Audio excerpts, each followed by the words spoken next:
Dhe kur përdorimi i mjeteve, kryesisht dhe atyre të tonazhit të rënd, kujtojmë aksidentin në afërsi të Tegut, ku një betoniere kaloi, theu kufit e mbrojtjes anësore dhe përfundoi në mbikalim, në nënkalim. Dhe kjo ishte falë asaj që persona të punësuar pa kritere, pa leje drejtimi, të huaj dhe pa leje ndoshta të punësimit,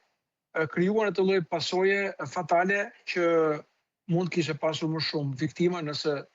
në momentin e rënies do të kishim mjete publike, siç janë furgonët, autobuset e tjerë. Dhe aksidentet që kanë ndodhur kryesisht në aksin Tiranë-Durrës janë për shkak të fluksit, po vjen edhe për shkak të lodhjes, vjen edhe për shkak të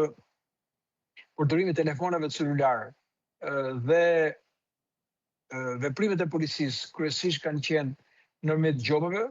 ku ka përdorur drone, kryesisht kamerat inteligjente, por dhe punojësit e policisë të vendosur në disa akse, aty ku akset janë më problematike, veçanti ku kanë edhe më shumë densitet apo kanë më shumë risk.